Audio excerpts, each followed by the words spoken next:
And we're live. Welcome to the first episode of the final round with me, Joe P, and Jay Alby. How are you, mate? All good, Joe. How you doing? All good. And we're gonna get Kenny Ken in right now. Going to be joining us tonight for the first episode of the final round. Kenny, how are you, mate? I'm all good. I think what's happened, right? Is there's debates all over the football.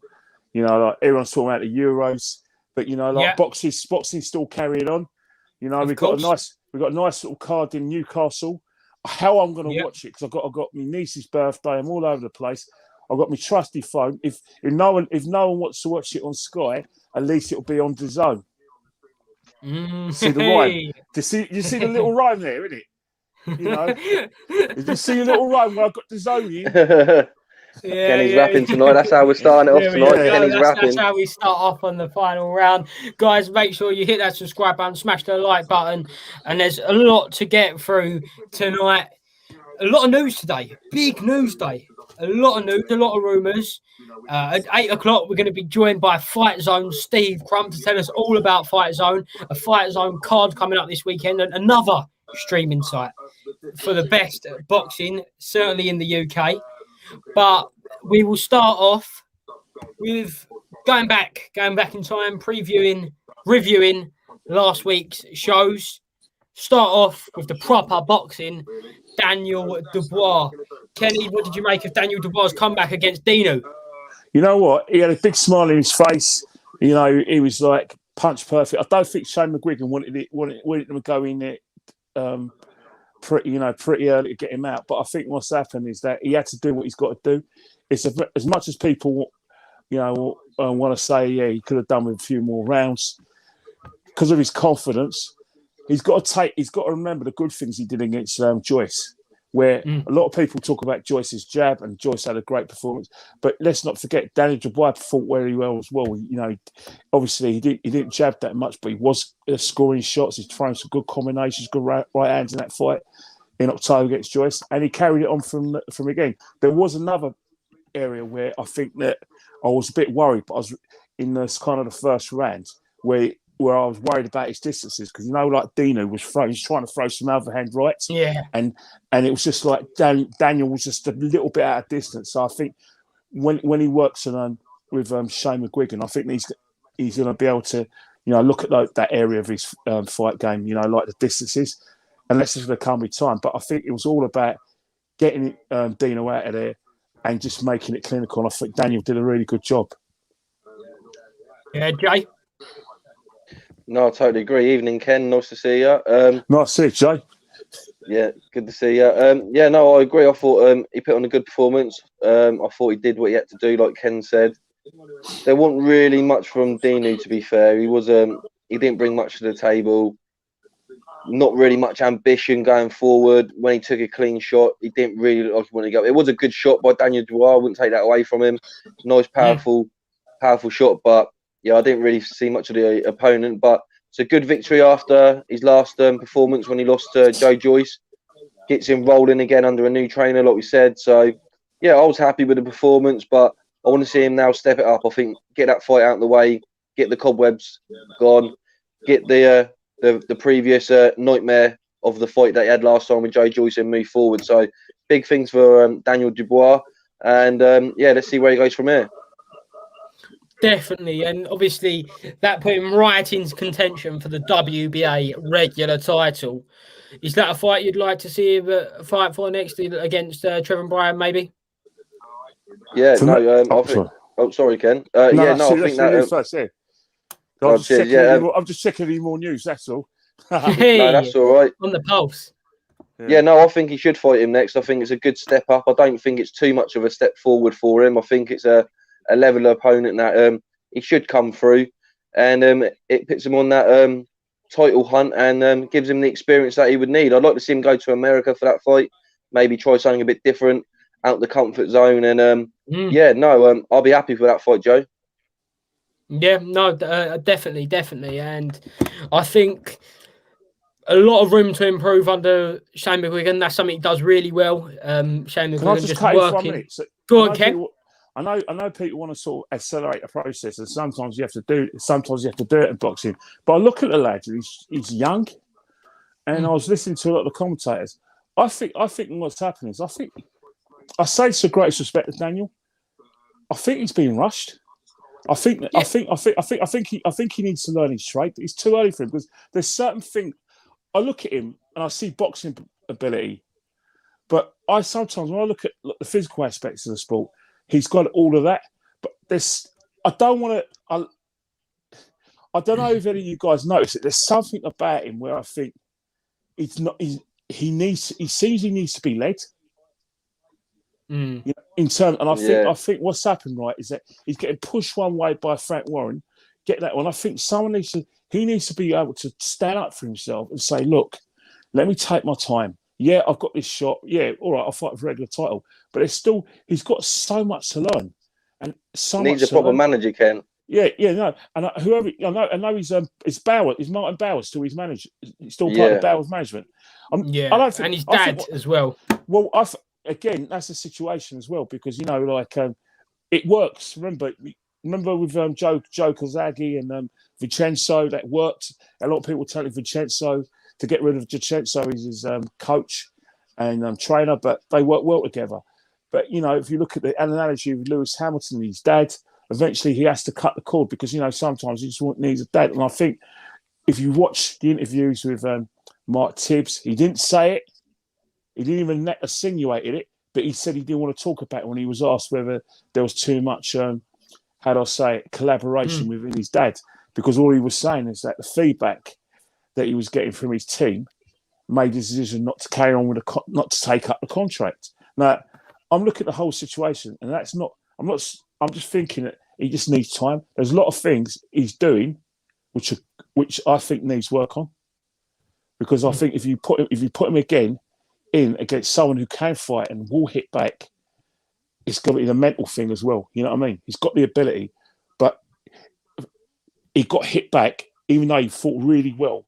There's certain things I want to do, the head movement as well, because at the end of the day, you look at it.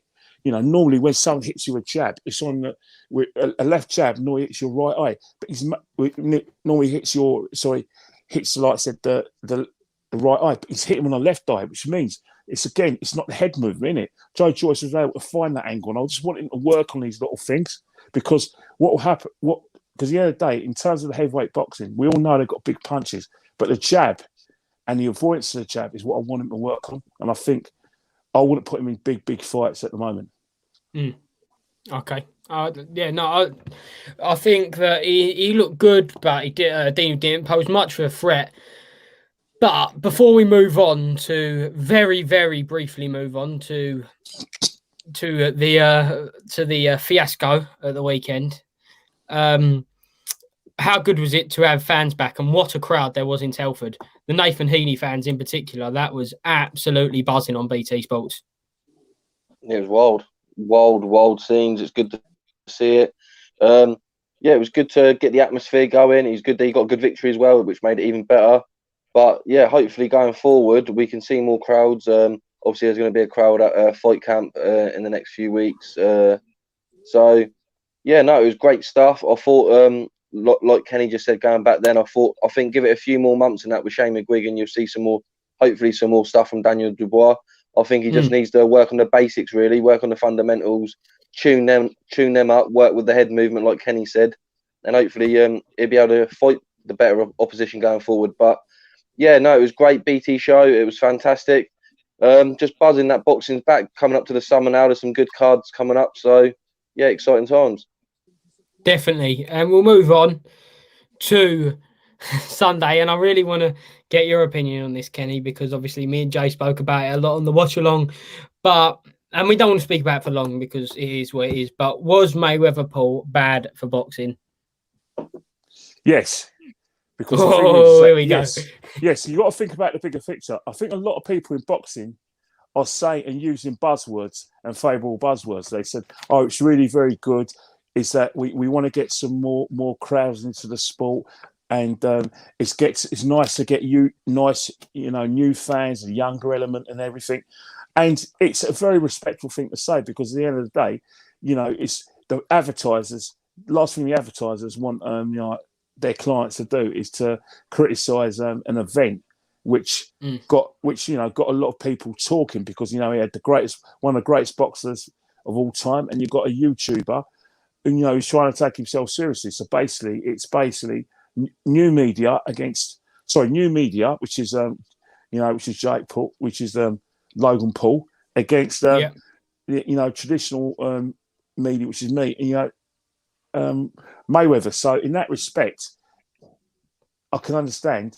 It's all about getting interest, getting young people involved, because things like the Zone and other streaming sites. I was arguing with my wife because she's not happy about the Zone package on a whole, because she says it's going to put off older fans like me and her. But I was just saying, that's what young people do, and I think in that respect, boxing is good. But in terms of the sport, it's terrible for the sport for the simple reason is that boxing's a serious game where someone can seriously get hurt. Now, I couldn't help noticing even when Mayweather pulled the shot, he's caught the geezer because the geezer didn't see it coming. Because remember, and he went down, and Mayweather had hold him up. Now, I don't know. I think maybe when you guys watch it live, you didn't notice that. We didn't notice it. But when you look at when you look at it again and again, the guy, something got hurt.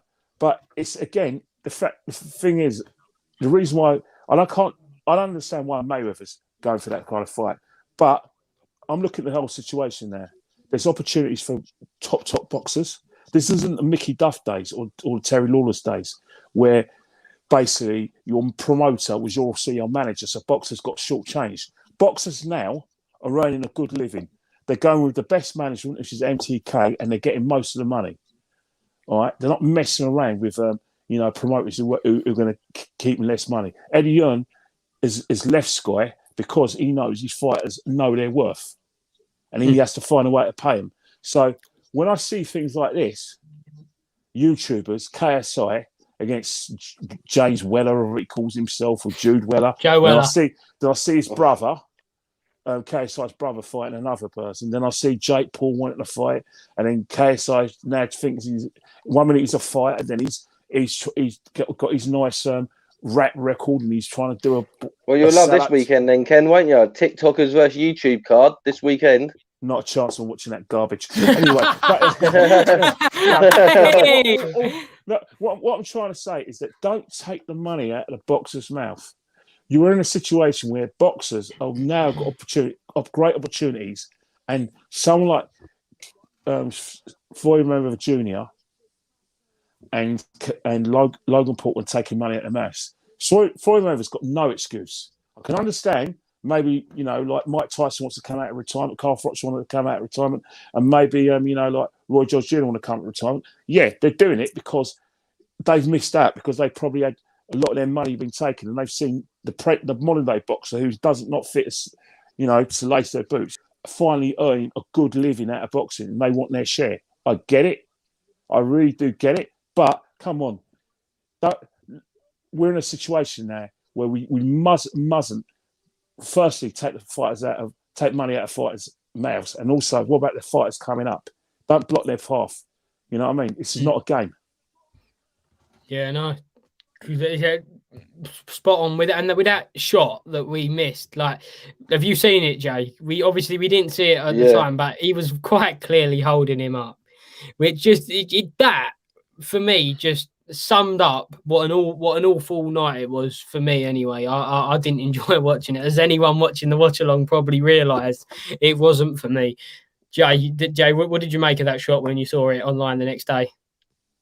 I don't know if it's as bad as what everyone's saying about him knocking him out. Or he maybe did knock him out, but I don't think Mayweather realised he'd done that, because where he was so big and heavy, I thought he may have thought he was leaning on him. I think if he was aware that he hurt him, he might have gone in with a bit more of an offensive attack at that moment. But it was awkward to watch. We done the watch along, Joe, like you said, and it was very uncomfortable at times. Leonard Ellerby on the phone.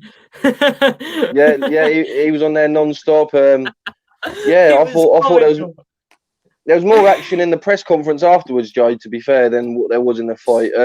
And I don't see it as a big achievement, really. Well, it is an achievement going 8 rounds with Floyd Mayweather, but I'm sure many sparring partners have gone 8 rounds in the gym with him before, and it's just a moral victory for Logan, which fantastic for him. He trained hard for it, but I'm with Kenny there. I don't really want to see any more. He's the Legends one. I wouldn't mind.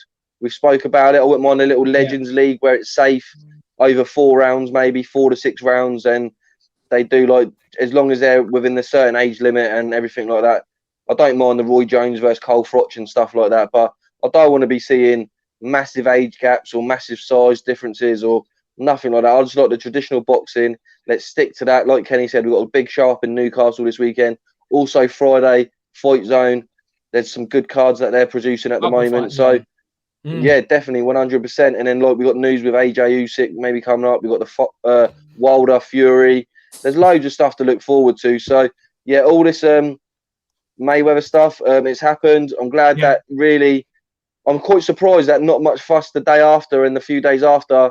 It's not really created as much of a storm that I thought it would have done. It didn't get really many buys, did it? But that's quite good though, isn't it? So then we don't have to keep hearing about it and it dies off a little bit. I want to say something. Okay, Ken. I want to say something. When you finish, my biggest concern, right, about the point you made about like maybe exhibition fights between old boxers. One of the things I look at, right, in terms of football, we don't mind having exhibition matches in football because of the physicality of it, where you're using your legs, you're running.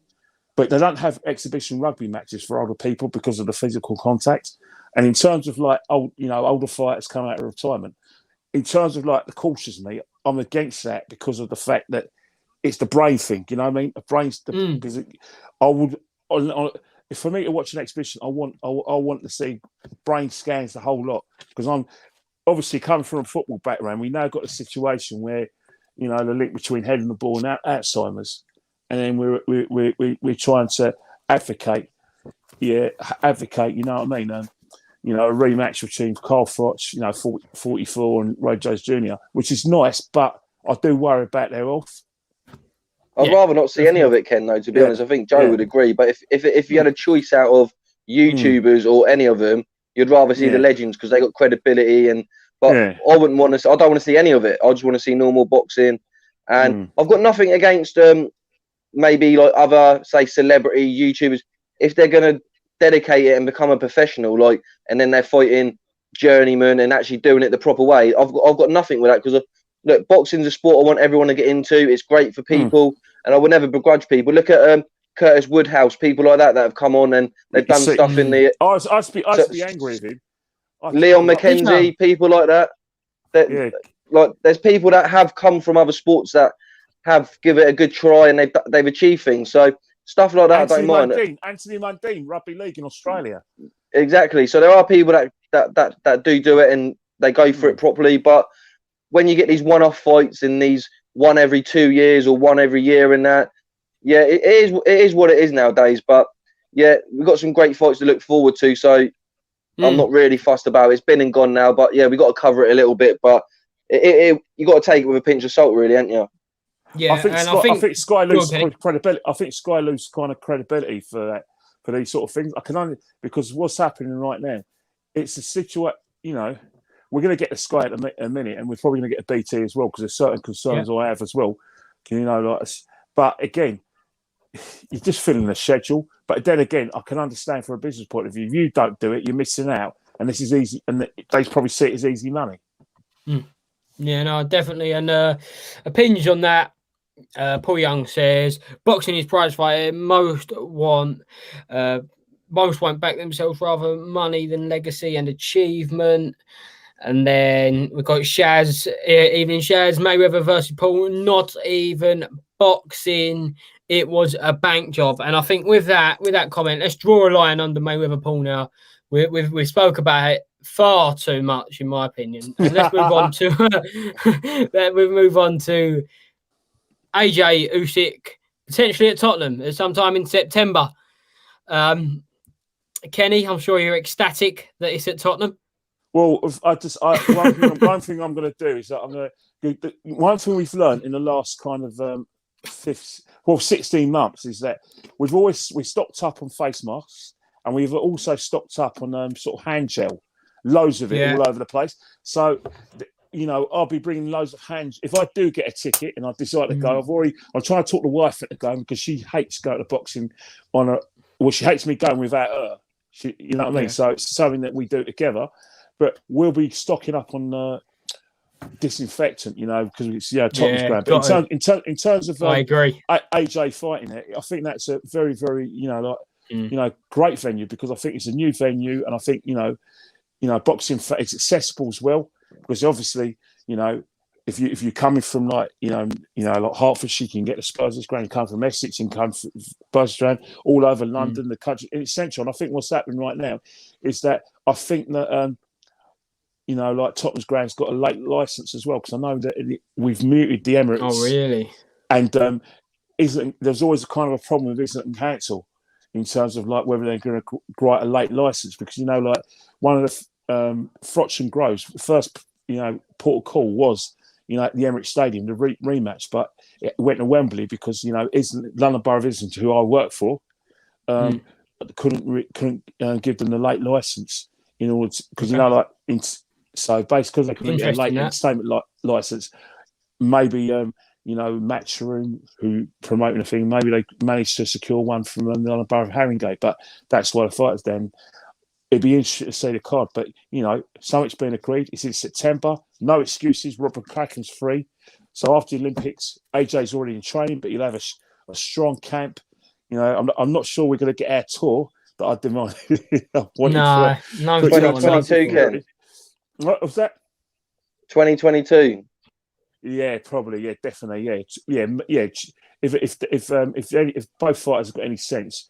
February 2022 is the best time for the fight, unless someone else comes up. But I'm very happy with the dates, and I'm happy with the fight, and I'm glad that Usyk's getting his chance because I think morally, I think that fighters shouldn't be kept waiting, but for a fight that wasn't happening. You just think about it, all the time that has been wasted for Joe Joyce, Usyk, Deontay Wilder, clearly, and then Dillian White, who's thankfully had a couple of fights before this fight got announced. So really and truly, we need to move on. We can't wait around for something to happen.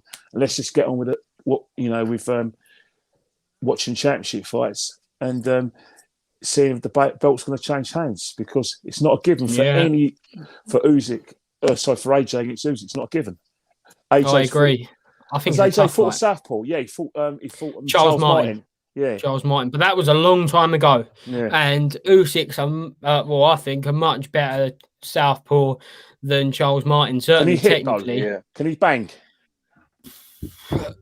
Depends. We don't. First of all, we don't know. And one thing for cruiserweights moving up to heavyweight, it takes time to develop their punch power. Unless you're David Haye, but David Haye had insane power at cruiserweight.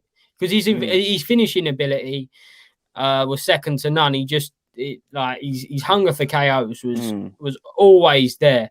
But he was lethal. He was lethal. But Usyk was more the accumulation of punches at cruiserweight. He never had the one punch knockout. But I'm looking forward to it. As I say, it pains me that it's at Tottenham. But realistically, Tottenham Stadium is a lovely stadium. And I know, Jay, you've been there. You were telling me this afternoon. So what's it like in there? It's a nice stadium, yeah. It's very posh. It'd be the first time Kenny's been in the home stand and be cheering. So, that'd be a first if he gets a ticket in there. When did you go there? Who were you watching? Just a tour when it was just finished being built in that. So, yeah. So who's Spurs in your family? No, it was a friend. No one in the family. Man United in the family. You know that, Ken. Oh, he's an ex-friend. Hey. Oh, bit of rivalry going on here, Ken. Yeah, that's what we like to see. Yeah, but jealousy there, Ken. From you built a stadium, they built one better. Well, yeah, in all intents and purposes, when you look at the sort of like I said, the scheduling architecture, people who've been there, only have good things to say about the stadium. That's even Arsenal fans that went and watched Spurs play Arsenal women's. So yeah, it's a nice stadium. Yeah, excellent facilities as well. I intend to see if I can get a ticket. I'm going to ask my wife if she can find some money. If not, I'm going to go in her handbag and nick some behind her back. Hey. There we go. Good news for you though, Ken. The Zone looking like they're going to be going on to like your nail sticks and everything like that in the future. I saw in an interview, so that'd be good for people like you. Are they going to be? Have you DAZN going to sort of go on a Sky platform? Not so much the sort of I think they are. They're going to go on Sky BT. They're going to go on Sky Joe BT McCloskey and on said it. And on the nail sticks. Is there any date when they're going to be able to do that? Well, they had to sign with Matchroom first. They had to wait for a UK deal, and now it's been announced with Matchroom. They're probably in the process now of getting it sorted. So, right, because I know, like Sky Italia, you can get your DAZN in Sky Italia.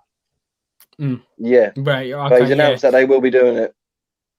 I like this. Joshua Pilling, first and only Englishman, getting a title at Tottenham at the Tottenham Stadium. Way, because they ain't getting no titles anytime soon. That is for sure. Good for boxing though. These stadiums though to host these events. So it'd be a beautiful event. It'd be a great evening. Yeah, no, definitely. And we move on from one side of the heavyweight coin to the other. Fury Wilder 3. There was big news that broke today that apparently that in the plans there's a massive heavyweight card which includes Frank Sanchez versus F.A. Ajagba. What a fight that I never saw coming. Robert Helenius versus Adam Kaunaki 2. Yes, I will have some of that. I will have some of that. And Jared Anderson in a fight which his opponent hasn't been rumoured or announced yet. So that one's to be confirmed. But if we get them 3 heavyweight fights along with Fury Wilder, we'll be in for a good night. I see, Kenny, you rubbing your hands there, mate.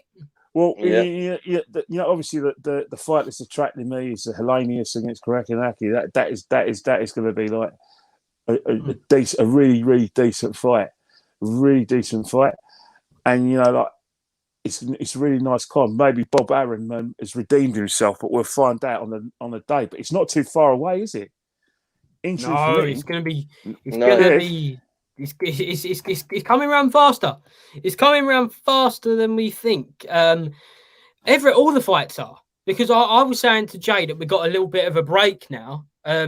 Obviously, from a UK perspective, it's the last show in Newcastle, which I'm sure we'll come on to at the end of the show.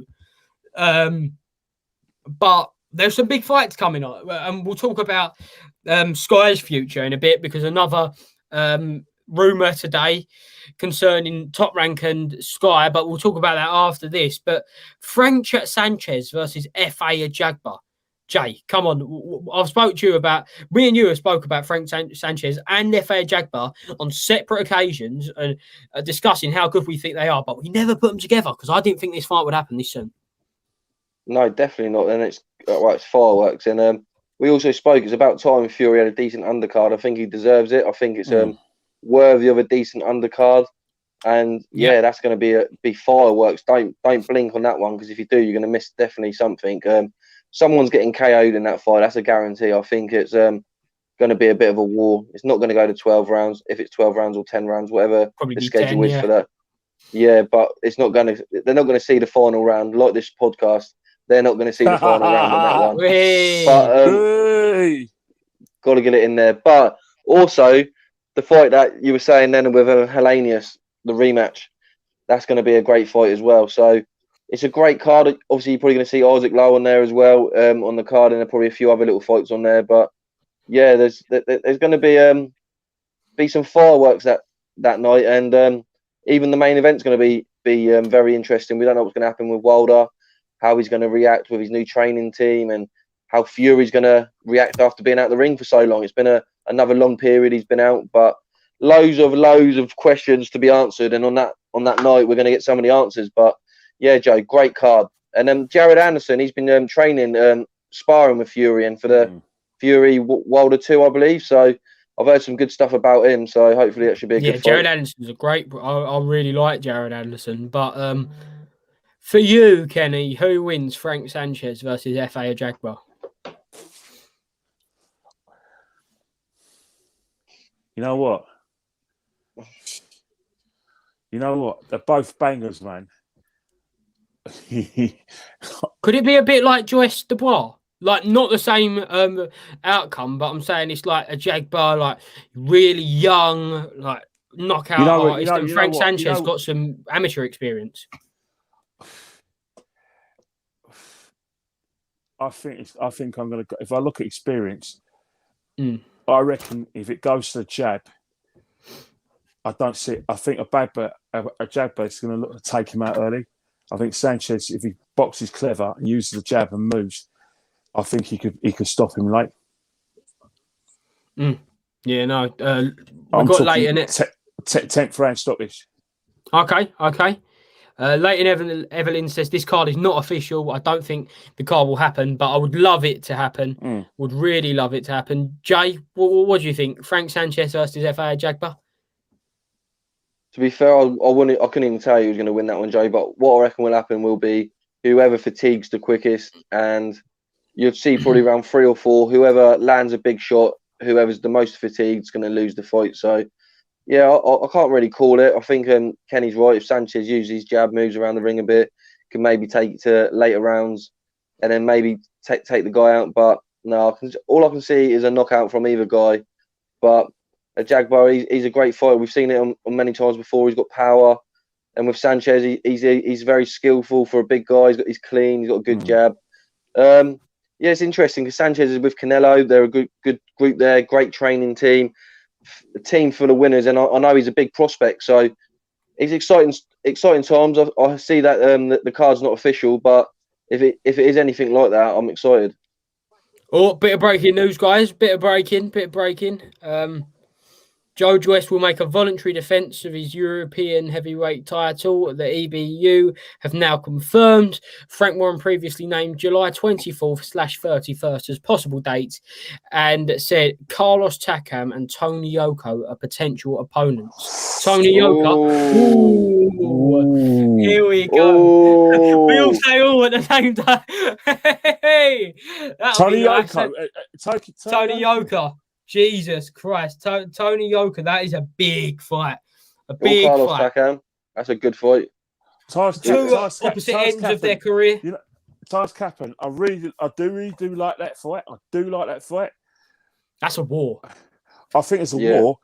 But I think that Takam's going to have to take Joe out early, mate, if he's to win. Yeah. And I think he's got to really get in and close those distances down. It's got to be over and right. Joe's got to be careful with those ones. I think we kind of know what Joe's tactics is going to be like against Takam, don't we? Literally, eats the jab, then come with a hook. That is what. They eat the jab, come with a hook. But oh wow, if it was either of those two, yes, please, on the BT Sport Fight Night, because I was listening to Steve Bunce and Mike Costello's 5 Live podcast from Monday, and they was like, get the feeling that although Joe Joyce beat Daniel Dubois is still very much the poster boy for BT 100%, Sport. 100%. Here we go. Definitely. Yeah. So I hope that Joe Joyce gets that big fight on a Saturday night fight night on BT Sports, Jay.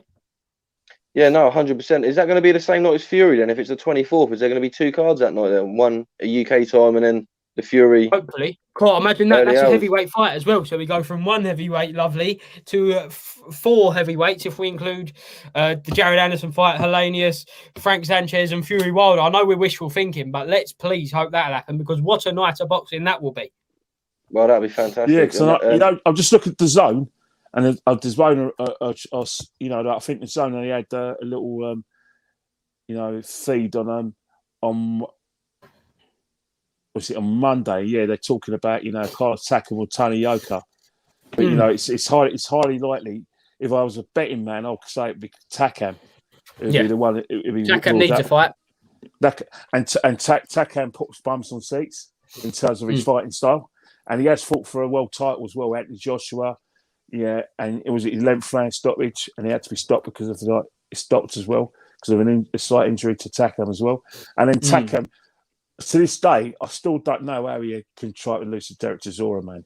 That's probably Derek Chisora's best performance, and I think even Derek. What a fight! Can I just say, what a fight? Literally, I thought Derek was going to go. He was going. He was going. I thought it was going to go. That was heavyweight Pulled out that drama big shot, at its though. best. At its best, that was heavyweight drama. And talking about drama, bit of drama going on with Sky Top Rank. There was rumours today that Top Rank shows are now going to be held on Sky, and Sky Sports have struck a deal with Bob Arum. Jay, what's your reaction to that one? It's great news for Sky, great news for boxing fans. Like we said, with Sky needs to fill a hole now, and hopefully they can work with a few different promotions, different people, and get some great boxing on for the boxing fans. Top Rank got some great people. Hopefully, see Josh Taylor over here now. He should be on Sky Sports, I would have thought, as he's with Top Rank. You got Shakir Stevens fighting this weekend. He's a great fighter. I love watching him. So Lomachenko. Inouye. Them sort of fighters is a great prospect. So that's great stuff. Tyson Fury. I'm just going to be 2 seconds. Someone's at my door, Joe, so I'll be back in 2 seconds. No problem, mate. No problem. Yeah. No Tyson Fury then, Ken.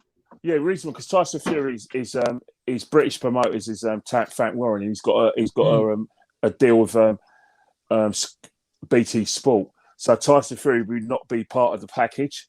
I think one of the things you look at it that it's a good package, but what the thing is that it's late as well. It's filling in kind of their late night schedules.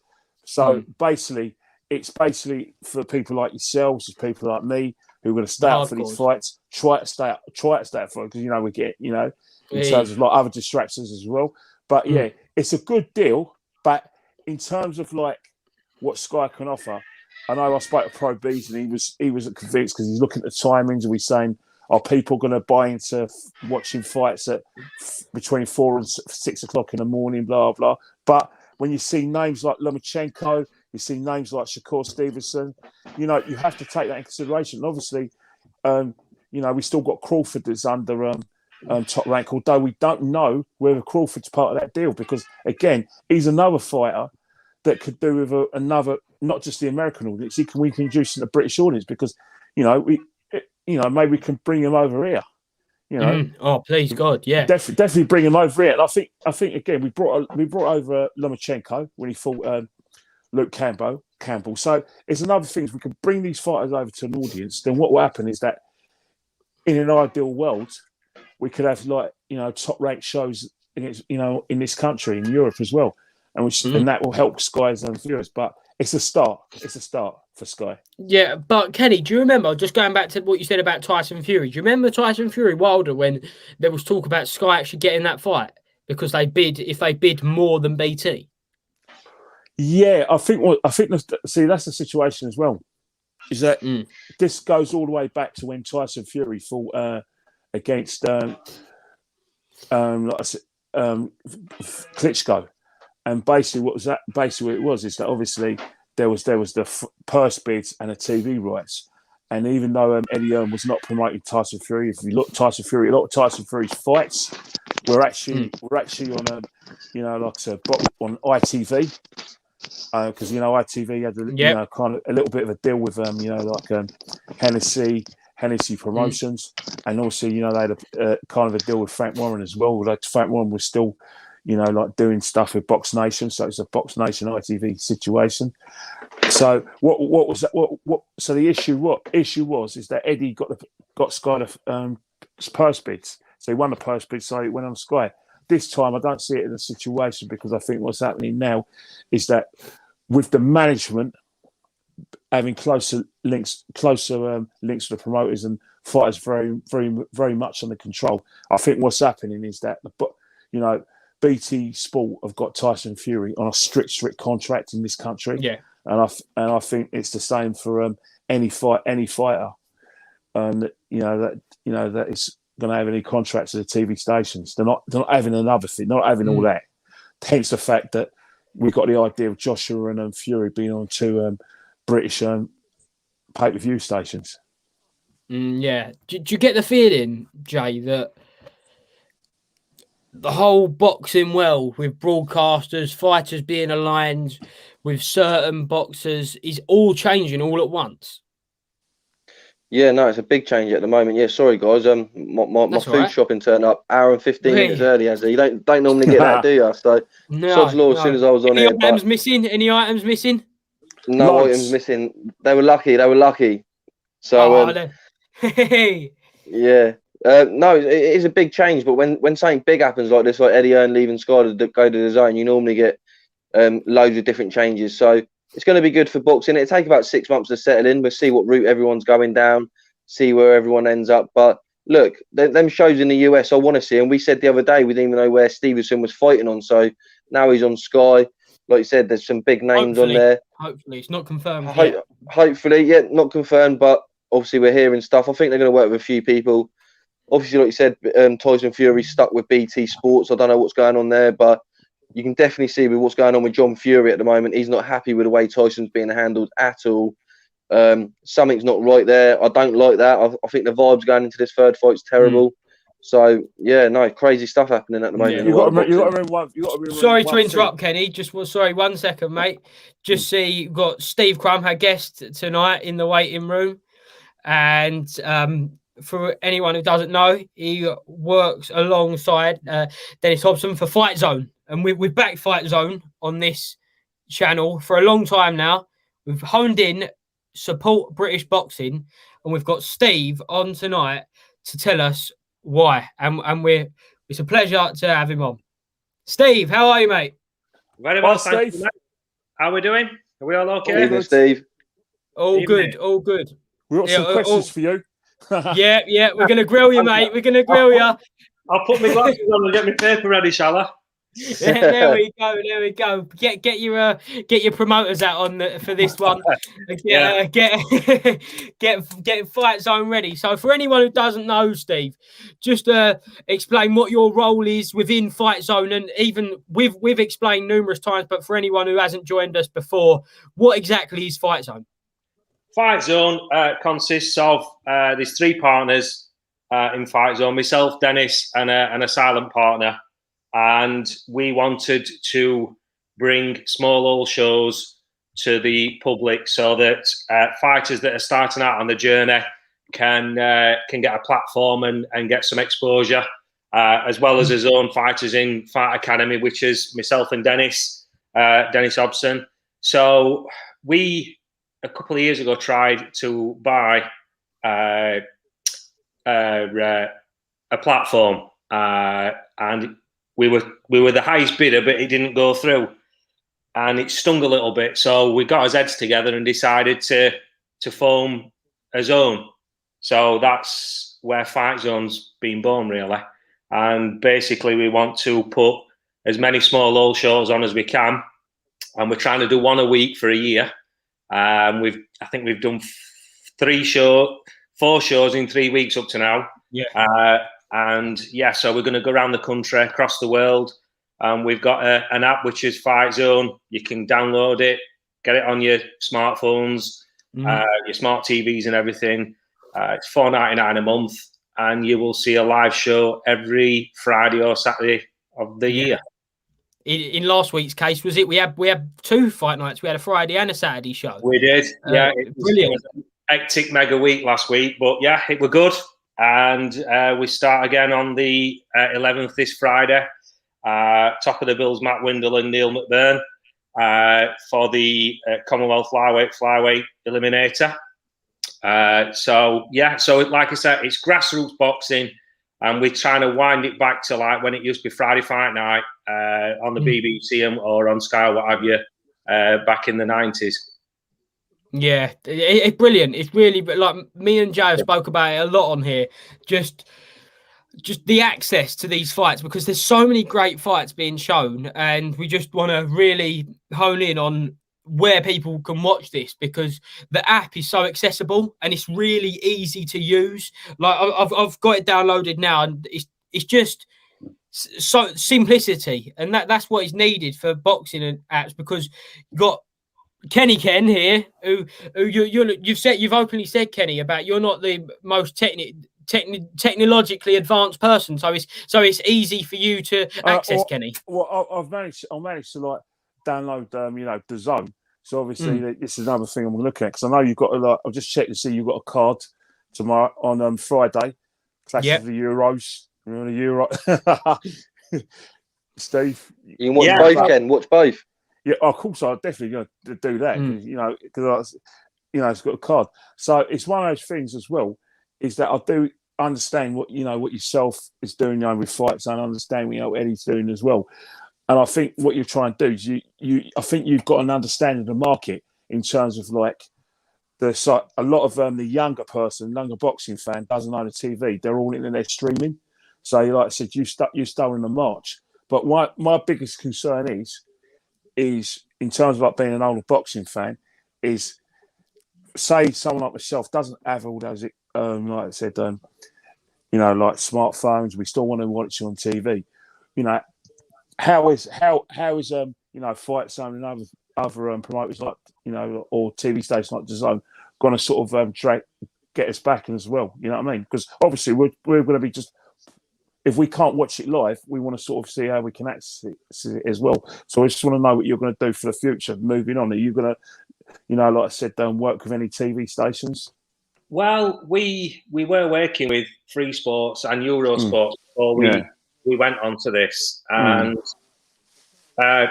it were kind of restrictive, to be honest with you, because we were told when we can have a show and when the slots are available for us, and that's not fair for boxers, really. Yeah. So this really is for the boxers and the boxing fans that want to watch regular fights. Fighters get regular work because for the last 18 months they've all been starved out, really. And I don't know if you saw it, but we'd put one on in December, which were a driving show in the car park arena, and that was a groundbreaking thing that we did, but it was very challenging as well. And the reception we got back from the TV companies, you thought they'd have been all over it, and they weren't really bothered, So, one, we want to make sure fighters are busy and working, and we've got great promoters up and down the country that we've teamed up with.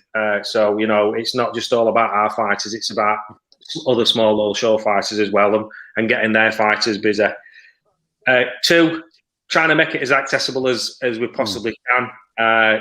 Unfortunately, it is on the internet or on an app for the time being. Yeah. Who knows going forward where we'll be in 12 to 18 months' time. We might partner up with a TV company, but I think we've got to try and prove his worth first before we. Oh, cool, shit, definitely, yeah. But if that option occurs, then the team will look at it and we'll see where we go with it. Definitely. And one thing that I picked up on, Steve, was the preview show for when Fightzone launched. And if anyone still go back and watch that, I urge anyone to go back and watch it, because what a show. Yeah, Ricky Hatton's involved, Glenn McCorry, obviously we see Dave Allen's involved. And when people think small hall, maybe like the less hardcore boxing fans, that they kind of think the smaller shows, it's not for them or anything like that, but you've got these big names attached to these fights that they might not be the biggest names in the fights, but as we saw in the opening, the main event of the opening Fightzone show, we get some fantastic fights. We have. We had Cash Ali. That were a big. What an upset that were, really, because this guy had trained really hard. That came in and it came to win. And Cash obviously proved his worth. What performance! Cracking performance. I mean, them uppercuts were just unbelievable what he were coming in. But it's like this last weekend that's just gone, Friday and Saturday. Former and current world champs just kept teaming in and kept pulling in, because it's like it's catching fire and everybody's wanting to jump on board, which is for us is fantastic, and it helps us with a bit more credibility. We are channel, really. So some big names involved. Like I said, Glenn McCorry, Dave Allen doing fantastic punditry jobs. You've got who else came in? Johnny Nelson. Yeah, Johnny Nelson. Sonny Edwards. Sonny Edwards were there. Scott Quigg. Anthony Corolla. Kelvin were there. Everybody was just. It was like a magnet, and we had a mad hour, and everybody were just coming in, and it was like, wow, look at all these guys walking in now. Yeah. It's fantastic, So we've got to keep building. We're sensible. his feet are on ground, and we're just pushing forward. And like I said, everybody gets a chance. And there's a saying what we've kind of using as our ethos is everybody eats at our table. So like that. fighters come in, they will get paid, they get fed. And as it is now as well, it's mega hard, as you can imagine. We're having to book hotels for weeks on end just to put the fighters in the bubbles and what have you. It's not like we're doing one show a month. We're doing 4 shows a month, if not 5. So we're block booking hotels out, putting all these fighters in, and the camp and the atmosphere is fantastic. The camaraderie is brilliant, really is. And I take me off. Every fighter we haven't had a problem with. They've been absolutely superb and ultra professional. Yeah. Brilliant. In fact, that's good to hear. That's always good to hear. And I can't wait. I'm going to be coming down on Friday night. And brilliant. I'm really looking forward to seeing it because the atmosphere. And I think a lot of people saw it on BT Sports on Saturday. But how good is it to have fans back for live boxing, Steve? Unbelievable. I mean, we've had some like close. We had Birmingham and Manchester fighting each other, and the fans were just, and the atmosphere was electric. And as the sun was shining, the first show, obviously the weather weren't kind to us, and it was a little bit nerve-wracking to start with, and but we survived that, and the weather's been absolutely stunning, and people are saying it's like Sheffield Caesar's Palace, isn't it? This, the car thing. And then when it's on dark, the lighting and everything, it's just looked superb, absolutely superb. You know why I was laughing, right? Because you were talking about Sheffield and Manchester. Because I just remember back in the day. I don't know if you remember it, Steve, but back in the day, do you remember a fight between Robert McQuacken and Steve Foster back in the day, in the 90s, when both the crowds kind of kicked off? I can. Yeah, you remember that one, isn't it? Because everyone talks about Robert McQuacken like the trainer, but I remember watching him fight, and it was like Birmingham City fans and Man United fans, and all you saw was like chairs flying through, and I thought, and that's why I had a little smile for my face, because I just like all that, because I think before, like when I was going to the big fights, there were times when me and the wife were going to the Bethnal Green, and we, I don't know, Goodwin Promotions. And when we go, because they had a little, like I said, contract with York Hall, and I was seeing a lot of the promoters, like trainers. So yeah, it is one of those things where people just assume all the the top boxers and the promoters they don't actually watch the grassroots, but they're always there. Yeah. So and that's something I like about the fact what you're doing with Fightzone is that it's a very supportive community, and I think. One of the big things that really, really made me angry is that in terms of all the grants, boxing got nothing. No help whatsoever from the government. And that really wound me up. Yeah, it's not fair, is it? It's not fair. We put that on in December to try and get our fighters out before Christmas so that, they were earning. And we wanted to try and make a bit of a statement in what we were doing. And that were stressful, and the hoops we had to jump through to get it off the ground were ridiculous, to be fair. Steve, David Price could do a bit of action. Have you thought of getting in? That'd be fantastic. That'd be great. Cash Ali rematch. I'm not going to say too much, but I think I've already been talking. But all right. He needs a bit of work. He's doing too much decorating friends' houses in Liverpool. Is that what he's doing? I don't know, mate. All you hear through is Noah's give me a call. Give him a call, Steve. Come on, give him a chance. That'd be massive. Cash Ali versus David Price rematch. That'd be a subscription driver if there ever was one. Definitely would. Yeah. Steve, Jay, I've got a few things to ask Steve, if that's all right. I was just saying, with your pundits and your commentary and that, was that natural, the people you got in, or was that just like luck, like you said, people turning up? Because I think some great names that you got down there.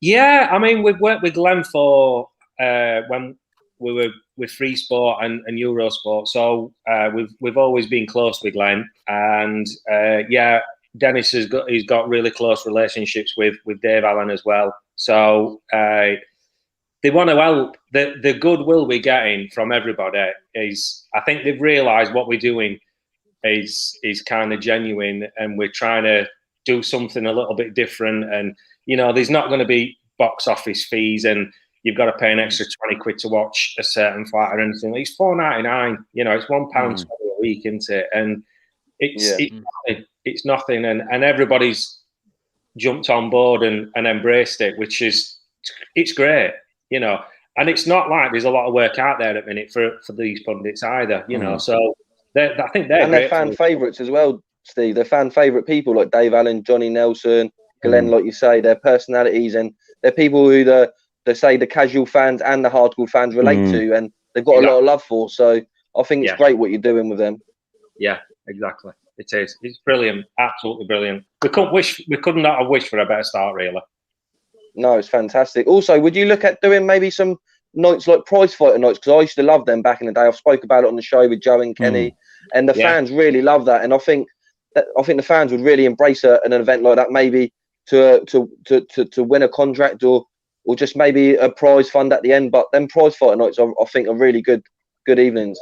We have got something up a sleeve with that, so it will be. Once we've got these. I think we've got 2 or 3 more weeks left in Sheffield. Then we're up in Scotland. Then I think we're down in London or Birmingham. Then we're abroad, and then we're back in Sheffield. And I think we are looking at doing something then. Oh, that's fantastic! That's really good. We have got plans. We've got what we've tried to do is do a fixture list like football teams have, so where we've gone for the rest of the season. Yeah. So Jason McCory is our key matchmaker. Absolutely top draw guy. Love him to bits. It's come from Frank Warren's team from working over there and Queensbury. Queensbury. Sorry, Queensbury. And he's now penciling in September and October dates. So that far in front, and it's fantastic. So these will be getting uploaded onto his website. So any fans want to see what fights we've got, they should be able to start seeing them coming in months batches, kind of thing. So you'll be able to see what's in the pipeline coming through. That's great for the fans as well, Steve, because the fans, they just want to know what's in the future. They want to know what to look forward to, and doing that like football, it gives people a boost. And it's great for boxing. Yeah, you look at DAZN, it's only $1.99 a month, but you might only get 1 fight a month or one every other month. So it's not going to be $1.99 for long.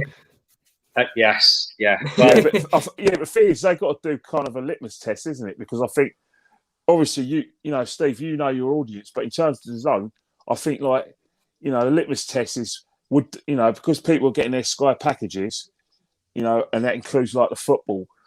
It's Eddie's trying to get the same people who watch the F1 and the footy over to DAZN. And I think the question I was going to ask you, obviously, it's obviously a general question, and it's obviously a bit of concern. So, because I know James got to go, but I just want one more question.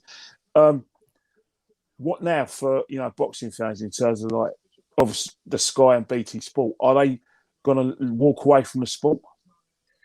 I don't think they will. I mean, if you're a boxing fan, you will find boxing to watch, won't you? Yeah. Oh, yeah. Sky, I think they're at a point where they've either got to roll it right back, or they've got to throw a lot of money at it to stay where they are.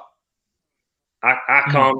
I don't. They're at a crossroad, I think, Sky, and I don't know which way they're going to go. I think Frank will stay with BT because I think he's just got a pretty new contract with BT. So I think he's kind of tied up with BT. So Frank will do his thing with that. Channel 5, obviously, he's working with McKenna. But Sky, I mean, there's rumours flying around all the time, isn't there? What Sky are doing, and until it actually comes out. But Eddie Earn were a big player for Sky. And he's going to leave a big hole, a massive hole. Yeah. I don't know who can fill that hole for him, really. Fightzone would be a good thing for him to team up with, but our was big enough. What we want to do is, like say, start from grassroots and take people through to European and world level title fights. So, that's what like Tommy Frank. You've done a fantastic job with Tommy Frank bringing him up so far, and I'm really looking forward to that. I think that's the 18th of June. It is. That Tommy Frank, would you say probably one of your biggest names in terms of fighters? Tommy and Cash Ali, I'd say they're as key ones, and we've got quite a decent stable now. But yeah, I'd say they're the key players for us. Tommy's got to turn his last round on his redemption fight, and I spoke to Tommy a couple of days ago, and he's ultra focused and he's fit as a fiddle again. So I can see him doing a great job on that. And then let's see if we can get him some kind of world title shot or something. That's the aim. Who knows in boxing, because it can change, can't it? It can change. So yeah, definitely. What about Dave Allen, Steve? There's been a lot of talk about his return to the ring. I don't know what you can say and what you can't, but an August date has been rumoured. Is that something Fightzone would be looking to put on? Yeah, we are. Dave is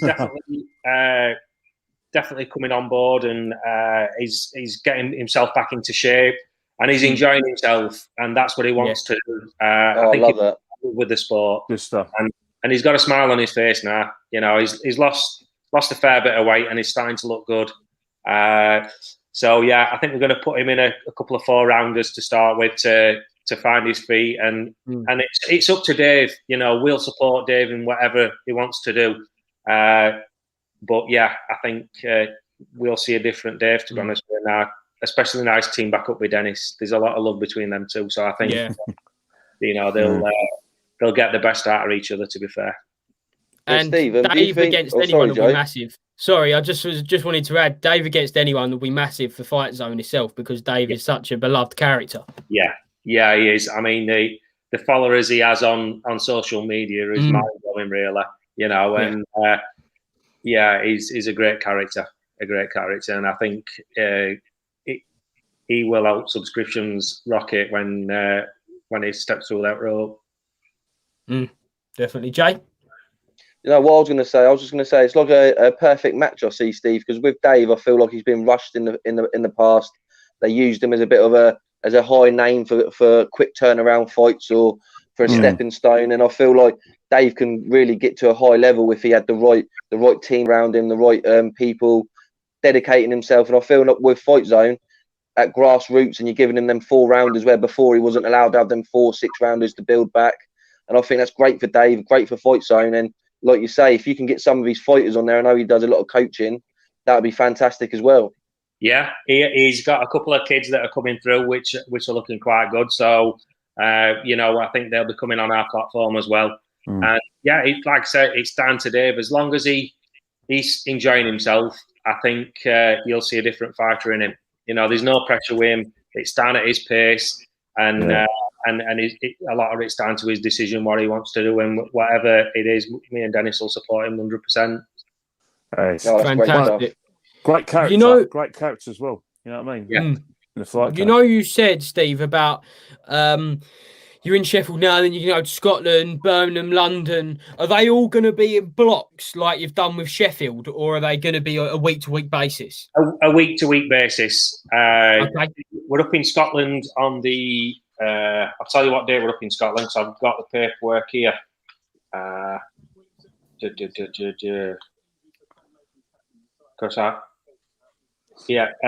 16th of July, we're up in Glasgow.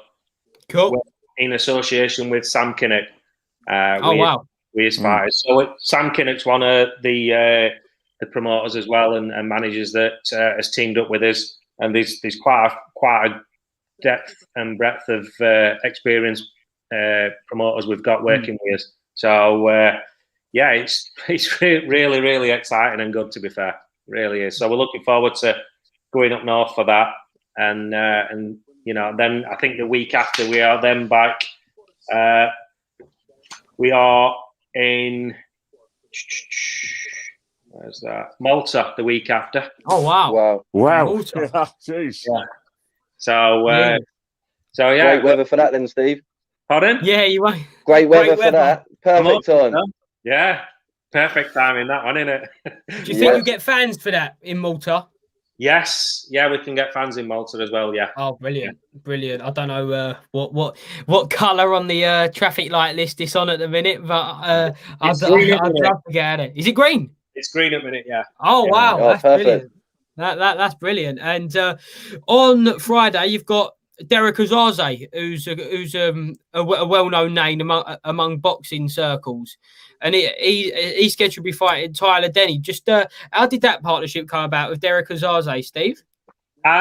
It's Jason McCory's match season for us. So Jason's got great relationships with a lot of fighters, and he's put all these shows and fights together for us. So that's his kind of domain and department. Like he's putting some good shows on for us, and there has been some great shows as well. Even some of the ones that have only done 2 and 3 fights, we've kind of matched them up pretty well. I watched something the other day on another social media, and we got knocked a little bit, saying, "Oh, we're a little bit biased because a lot of our fighters have won." We're not kind of fiddling it or anything, you know. It's just genuine fighting. That's what we want, you know. We're not into that kind of matchmaking stuff like that. So it's everything is a 50-50 fight in our eyes, really. Well, that is what the fans want, especially in such an unsettled boxing world at the minute. There's been a lot of like rumors breaking down, everything. Obviously, the AJ Fury being the biggest thing, but is that what your main aim to do? Is just add a bit of stability to boxing where it's much needed? Yeah, it is. Like I said before, that, you know, these fighters they haven't fought for a good 18 months, and if they're not fighting, they're not earning, you know. And a lot of them have had to go out and get a job to supplement the career and what have you, and which can affect them in the training and everything, can't it? So we just want to put regular fights on week in, week out, and even if somebody's lost several times and they've never won a fight, they've got a chance on our channel. You know, we're not going to be handpicking fighters out just because they're Olympians or they've got a great record. Everybody deserves a chance on our channel, and if they've been unsuccessful in the past, well, come and shine on our channel and get a go, and let's see where you go, you know, because they don't get the exposure anywhere else, do they? And that's what we want, you know. And you know, a young lad that's probably been unlucky 3 or 4 times, he'll be as proud as punch if he's on Fightzone and his family's subscribed. If they can't make it to the show, and they've seen the grandson or the nephew or what have you on TV, you know, they'll love it, won't they? And that's what it's about. Is giving everybody that chance to shine on our platform, really. Well, you see, that's one of the things that, you know, like, you know, over the years, one of the things that really used to like bug me with boxing was that, you know, there was not enough like kind of platforms, and I used to really get annoyed with TV, and that's why I'm glad that you know, like something like yourself, and you know, and it's basically doing it yourself and just, you know, being proactive and getting your own channel and getting boxers out there, because you know, because at the end of the day, sometimes you can't really rely on TV schedule, because over the years you've had situations where obviously when we were a bit younger, we were watching the fight would be on a Tuesday, and we were watching the highlights on Sports Night. Yeah, and we've kind of boxing kind of come a long way over that. But I think what we're finding is that, you know, with like TV companies, sometimes they're reluctant to put, you know, give boxing a slot just in case, you know, like someone, you know, breaks a ankle or there's you know, like a fighter pulls out, blah blah, and they thinking, oh, how are we going to fill our schedules? And I think that's one of the things I do like, is that we're not. Boxing doesn't have to go cap in hand with TV. Now they've got, you know, something that you're doing as well, especially since, you know, you think about it. Fighters were active before February 2020. Then afterwards, nothing. You know what I mean? And I can now like go to, you know, Fightzone and think, oh bloody hell, he's over there now. Where's he gone?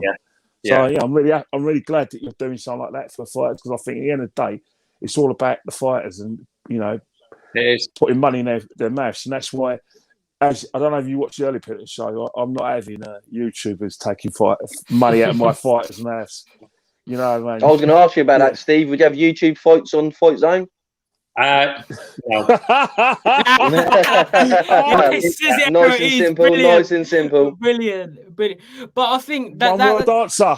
Yeah, that's all that's needed. But because when you look at like a model like Fightzone, like just it's about the boxing. So much of it, it's about the boxing. It's not about Anthony Joshua, Tyson Fury. It's not about these massive names. It's about these fighters that's their jobs. They need to bring that. They need to bring. Again, it was like feeding everyone. That was your motto, Steve, which I particularly loved. And it's boxing at its most purest, in my opinion. It is, and you're right. It's all about the boxers, and giving them that chance to. Most boxers what are on our card would never get on Sky, would never get on BT. Yeah, probably never get on any TV platform. They've got a chance now to actually make a name for themselves and actually put a bit more money in the bank by getting a bit more sponsorship out there and saying to the sponsors, look, I've got an audience of people watching me. So there's that additional thing for the fighters as well, where they can get a few extra quid by having somebody on a t-shirt as they walk in, or a few names on the shorts or what have you. They won't get that otherwise, really. They get the odd sponsor and what have you, but they can start a journey, and it's down to that boxer. I mean, look at Nazar, flamboyant Nazar. You only need a few fighters like that, and the audience and the fans start taking to him. When we could get people like that, and who knows where it's going to take them. They might end up leaving us and getting on Sky or DAZN or what have you, and getting elevated to a bigger platform. I hope they don't. I hope they stay loyal, because for what the investment our team has actually put into all this and the hard work we've put in, I hope they do stay loyal with us. But it's giving them that chance and that opportunity to shine on a platform, isn't it? Yes, that's brilliant. The thing, yeah. Steve, I don't want to take up too much more of your time. I know you're a busy man, so thanks for joining us tonight. But just one last thing: if anyone is debating whether to subscribe to Fightzone, why should they subscribe for a great card on Friday night and beyond? Simple thing. It's £1.25 a week, $4.99 a month, or you can subscribe for the year and you get a discount on that. And you're going to get guaranteed a live show every Friday or Saturday of the week. And you will see fighters. Some of them are ex-champions, European champions. And then you've got grassroots fighters that are just starting their career, and you can watch fighters progress throughout their career on our channel. And, you're supporting grassroots boxing at the start for $4.99 a month. You can't get no cheaper than that. And, if you want to log on before, I think it's up to 7:30, then it's free before 7:30. You can have a look, see what it's like. Log on, join then after the watershed part where you have to pay, and I promise you won't be disappointed. If you don't like it, it's $4.99. You can unsubscribe if you don't like it. It ain't cost you. It's less than a takeaway, isn't it? It's less than chips. So there's no everyone contract. Should get it. There's no contract. Steve, everyone should get it. That's it. Yeah. Well, try it for $4.99. If you don't like it, you don't like it. But yeah. And what about them t-shirts you got on, Steve? They look fantastic as well. Them Fightzone t-shirts. Where can we get the Fightzone t-shirts? They're looking good. If you get down to the shows, we've actually got a merchandise store where you can get masks, brilliant, hoodies, beanie hats, baseball caps, t-shirts. So yeah, it's most fighters they're fighting for them now. To be honest, they love them. So. It's becoming a great brand, and as marketing teams doing a brilliant job as well on social media, pushing everything as well. So I'd like to say thanks to them as well, if any of them are listening. But yeah, only thing I can say is, look, guys, just try it $4.99, and I can promise you won't be disappointed, because you'll see some great fights that you will never see on TV. That's the thing you want. And we'll help any way you can as well, Steve. We'll promote the show and everything like that. Keep pushing it forward, and great stuff. We love it. Brilliant. Well, look, guys, you're more than welcome to come anytime. Just drop us a line or anything like that, and we'll look forward to seeing you on. Brilliant. Thanks, Steve. And I'll see you on Friday. I'll be coming up there, and it'd be great to meet in person. See you. Thanks very much, Steve. Cheers, pal. Cheers, Steve. Bye. See you soon. Bye-bye. See you, Steve. See you soon, mate. Well, that was interesting. See you, Ken. You and your wife can go up there, Ken. Yeah. Well, see, that's the thing. It's that's exactly what we're looking for as well. It's that it's this sort of thing where obviously, you know, we're kind of mixed up because that's exactly what we were doing. We were doing that. We were, you know, my wife was saying, oh yeah, this, you know, back in the day, the Goodwin promotions in Bethnal Green. Oh yeah, let's go and take the Goodwin show. Yeah, definitely. And so, you know, I would definitely love something like that. And now we know where they are. We know, obviously, it's something like, hopefully, when he can get bigger capacities as well, we would like to get down a show. We could definitely do Sheffield, Manchester, and we'd definitely like to do, London takes care of itself anyway. Yeah, no, definitely. Well, not for Jay. Not where you are, Jay. Where are you, Jay? No, I'm sure down on the south coast. I'm sure they can do some shows down there. Obviously, you've got Mikey McKinson's repping it for the south coast, Hampshire. Oh, right. Oh, you Hampshire? Yeah, further down. Right. Yeah. What part? Solent? Yeah. So yeah, they might do some shows down here. They're doing grassroots, Joe, so they might expand down this way. But yeah, Steve was great this evening. Great to get the insight into Fightzone, and they're doing great stuff, grassroots level. And like you said, Joe, you're going to be there on Friday. I'm a little bit jealous. I'm sure I'll be down there in the next couple of weeks or whatnot. Get Kenny down there, and everyone subscribe. Like Steve said, they got some great stuff. We got out of him maybe the prize fighter format might be coming back, and obviously the return of Dave Allen. So look, Fightzone got some great stuff coming up. So yeah, it's going to be great for you Friday, Joe. Definitely. Oh mate, I'm really looking forward to it. Last week there was a load of names down there and some really good fights.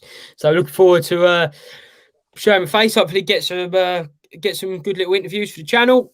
And yeah, you'll like this one, Kenny. How much do you think for a coach to Sheffield from London? London, I think St Pancras. I think. What, a coach? Yeah. You mean a coach from Sheffield to London King's Cross and Golders Green? You mean? No, I think it might have been. I don't even know. I didn't book it. I didn't book it, so I don't know. I know exactly how much it costs, and it's only about £5. Yeah, about $3.90 because the trains are really messed up. The trains are messed up, so I was like, "Stop it." Yeah, because you know, coaches. It's funny because I remember getting a coach up from London, and I couldn't stop laughing. I was crying with laughter. Is that it? And because because I think what's happening, right, is that they, you know, like the train companies and the coach companies, they're just struggling because, you know, like with social distancing and people not wanting to travel, and most importantly, people not having to commute because of the fact they can work from home. You know what I mean? Yeah, be good for your UK tour though, Ken, wouldn't it? We're all going the coaches, nice and cheap. Definitely, yeah. Yeah, my wife's a bit, you know, like I said, and I say it in a nice way. You know, if I went to my wife, let's go, coach. No, get some. I might drive or go in a first class somewhere, and she don't like camping as well. So, I think you know who I've married, didn't it? I think wife's got wag tendencies. Yeah, no. To be fair, usually I might have a little bit of a wag tendency, but the trains were messed up and significantly more expensive. And you know, so Sheffield. So you go from like which station are you going from? I don't know. I haven't booked it. I must admit, I haven't. Well, booked check because I think trains. You know, coaches go up from. You can get it from Golders Green or London Victoria. I'll have a look. Let's have a quick look, and then we'll get back to the boxing. We'll have to get you to get some of them Fightzone t-shirts, Joe. They're only on the stands. Mate. I'll get them. Send them to you. Right, where are we? Victoria. National Express. It's National Express. National Express, Victoria. What date are you going this Friday? Yeah. Sheffield Meadow Hall, the shopping centre. 4 minute drive to the arena. which is Hang on, which that's, is happy days. that's a bit of a schlep by coach. That's about 3 or 4 hours, isn't it? yeah, 3 hours? yeah, about 3.5 hours. Mm. No, not too bad, not too bad. I long it for the boxing because I'm really looking forward to the Are you going boxing. to stay up there? Are you going to stay up in Sheffield? I'm not sure yet. We haven't got that far. Mm. I haven't got that far. Well, I'll sort that. I'll sort that all out tomorrow. You know what it's like. But no, it should be all good. And from one show on Friday, we got go to the next show, the last show to be held on Sky, the last normal Matchroom Saturday night fight night. We know we'll probably be getting AJ Usyk, but that'll be a pay-per-view. Lewis Richardson versus Ponce. Jay, you looking forward to it? Yeah, I'm looking forward to it just because it's going to be intriguing to see what it's like. Sky's last show might be a bit emotional for Eddie and Adam Smith and that. Last time they're going to be working together in this sort of format. So, I think that also it's a big fight for Ritson. I think now he's got to step up. I think this weekend, is he going to make it to world level? We don't know yet. We don't know whether he's going to be able to compete at that level, but in his one loss when he stepped up, it didn't look like he had a great night that night. So hopefully this weekend, back in Newcastle, in front of it, is it going to be fans there this weekend, Joe? Do you know? Yes, Yeah. it's fans this time here. 1,000 fans, I think. So that should help him out a little bit. They sound like 80,000, them 8,000. You know what the fans in Newcastle are like. So yeah, the Geordies love it. He should get the job done. I hope he gets the job done. But yeah, it'd be intriguing. It's Sky's last show, like we know, and that. So yeah, it'd be sad to see the end of the partnership, but everything comes to an end, and new things have to start. So yeah, on that aspect, yeah, I'll be watching. I'll be looking forward. And there's a few other little good fights on the card as well, Joe. So it's intriguing. Alan Babbage, he's back. Yeah, the Savage. He hasn't got an opponent announced though, is it? I've just checked right now. See who he's fighting. Right. So he's fighting. Hang on. I'll just check try and find out. I'll just check Matchroom's website to see. He's fighting at a catch weight. Apparently. It's a cruiserweight who he's fighting. I'm trying to remember who it was because I was. He said it yesterday. Let me just check. Just on the box rec here. See if it's actually been announced on the box rec. Yeah, Damian Chambers. Oh, James. Okay. Damian Chambers. Matchroom's having just got a blank for Babbage. If they've just announced it, they should really be updating it. Yeah. Yeah, come on, get on it, Matchroom Media boys. Yeah, get on slacking. Kenny's noticed. Noticed that. I'm checking as well. You know, like I said, you've got Ellie Scottney. You know, she's like Ward fighting. Yeah, Thomas Patrick Ward, another fan favourite up there. Yeah. Got John Laws. Joe Laws. After his loss against Ryland Charlton, that's his comeback fight. Yeah, no, looking forward to it. Solomon DeCraze. Yeah, Sam Jones is heavyweight. Solomon Davies. Yeah, I'm looking for. He's had some good sparring in preparation. I've seen that. That's on the Matchroom Media page on YouTube. You got Cyrus Patterson. You know, 6th rounder. Cyrus Pattinson. So that's going to be like a good fight. But I think the ones we're looking at for is Ritson and the Ritson fight. Really, that's the main event. But it's going to be. It's always good to see Babbage. It's always good to see the Savage. Oh, definitely, yeah. What version, though, Joe? Oh, what, Alan Maximilius or the Savage? He's a crazy guy. He's crazy. Yeah. Did you see him in the mask yesterday, Kenny? Yes, I did. Oh, yeah, brilliant.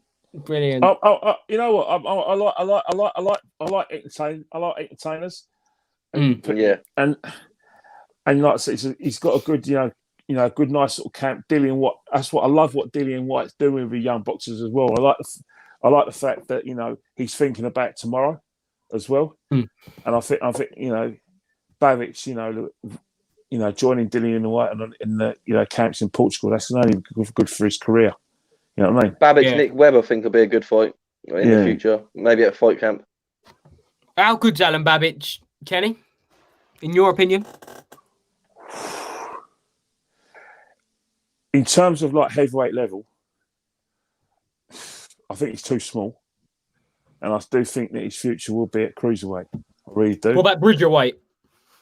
Well, yeah, the new Bridgerweight. Yeah, I don't see why not. Yeah, because if they're going to have that new Bridgerweight, then he'd be perfect for that. Because I just look at him, and I think, yeah, like he comes forward, he tries, he takes his man out. But I think when he gets to better and better heavyweights, I think that he's going to struggle at level, because I can just see a situation where he's going to fight, get fighters who move about a bit more, and obviously, the signature move, the jab as well.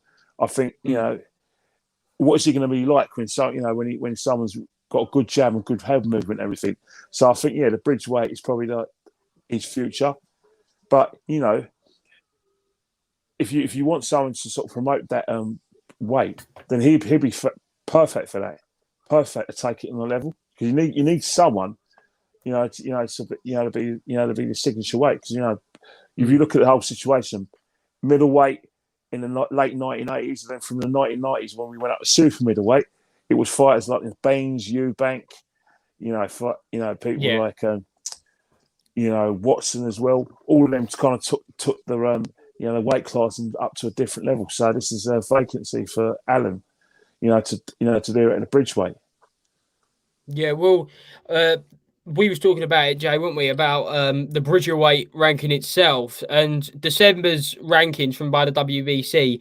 Alan Babbage is actually ranked 8th for Bridgerweight in the Bridgerweight rankings. So I'll just list them off and list the rankings off. This is according to December. I don't know whether they've updated them. Just typed it in now and see what you think, Jay. Got for in descending order.